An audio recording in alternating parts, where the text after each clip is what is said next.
Bayonetta 3 is coming out in like a week. I didn't know much about the game. I think I only played the demo of the first one.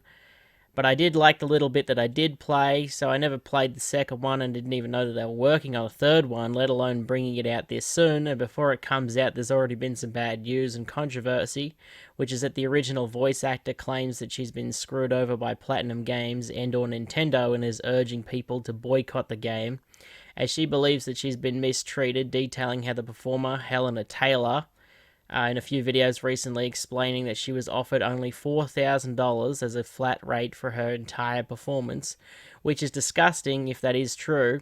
And voice actors and developers behind the scenes in both the video game industry and the anime industry have both been treated this way for many years by these companies overworking them and not paying them a fair amount.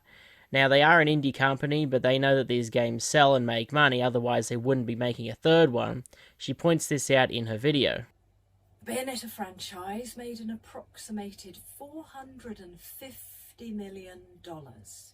That's not including merchandise.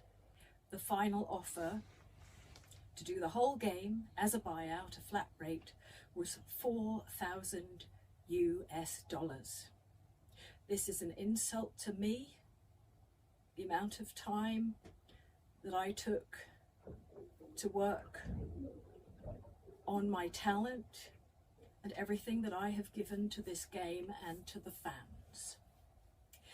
I am asking the fans to boycott this game and instead spend the money that you would have spent on this game donating it to charity. So the franchise has made $450 million, and she isn't just any voice in the game. She's the main character. I tried to look into this, and $4,000 would be like the bare minimum that a voice actor can be paid for the hours that she was most likely working, which is insane to only offer the bare minimum rate to the main actor. But apparently she was actually offered $15,000, which is a bit more than she claimed she was offered. If this is a flat rate, then there still isn't much compared to other big video game voice actors.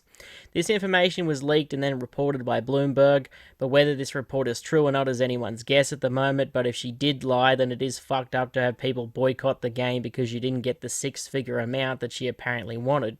But if she is lying, why did it take a leak to get this information out? Why didn't someone at Platinum Games just shut her claims down immediately? But anyway, the role was given to Jennifer Hale, who did the voice for the female Commander Shepard in Mass Effect 2, which is one of my favourite games.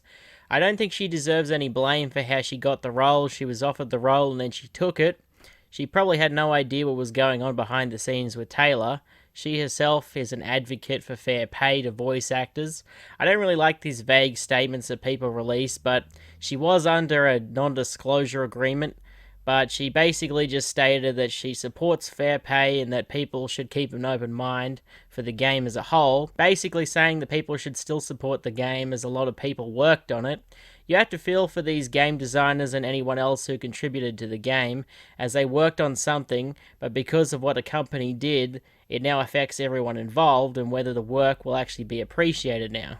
And when the vice president of Platinum Games was asked on Twitter about the situation, he just started blocking people for even mentioning it, so much so that his account was actually restricted because they thought he was a bot. So he hasn't actually responded to any of the claims yet, that is if he addresses it at all.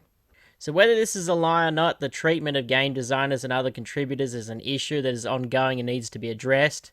It became a big story when it was revealed back in 2018 that Rockstar had been overworking their developers. This is back when Red Dead Redemption 2 was released, but it was actually for GTA 5, where they were working 100-hour work weeks.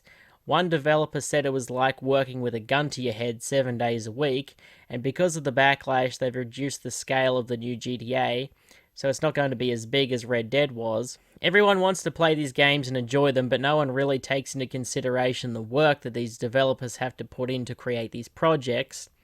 And that this was good news to the developers at the time, although after recent leaks, the developers now have to deal with that instead. Voice acting is in a weird state. In Hollywood animated movies, they keep hiring celebrities. Now, there are exceptions, of course, like James L. Jones or Mark Hamill, who are great voice actors, but most celebrities are terrible at voice acting and they keep getting work, like the new Mario movie. Chris Pratt is not a good voice actor, or an actor in general. He ruined Jurassic Park and now the Mario movie. Although, to be fair, even if the voice was on point, the movie would still fucking suck. So they use these big famous names as a selling point for the movie to kind of be sure that the movie sells. It's another form of advertising, and so characters are basically just lifeless avatars for these celebrities that stay as lifeless CGI corpses instead of being brought to life. I mean, it is called animation for a reason. Not only do they not hire voice actors for these big roles anymore, but now they can't even create a character around the actor like they did for Eddie Murphy in Shrek or Robin Williams in Aladdin, playing to their strengths. And I don't know what's going on over there in Japan. Do they not have unions over there? But anyway, anime companies are the worst for underpaying artists. Apparently they only pay 200 yen, or $2.12 Australian, and drawing takes about an hour to make, so $2 an hour, which is worse than the US minimum wage, so yeah, $16.69 a day. But that's for commission, so some pay higher than this, but not much more. And just like the GTA developers, they work 100-hour work weeks, and anime voice actors get paid at most $500 an episode, and that's the highly experienced voice actors. Otherwise, newbies get paid $40. So whether Taylor is telling the truth or the leak is accurate, video game companies and the entertainment industry in general have not been taking their employees seriously, or if she is telling the truth, in this case that would be hired talent, and more attention needs to be brought to these issues. Companies need to stop treating their employees this way. So I'll let you be the judge on whether this game should be boycotted or not. The problem then, though, is that the ghouls that run these companies aren't the only ones that are harmed. They, of course, lose money. But the game designers who work on the game, their work then goes unnoticed, which isn't good either.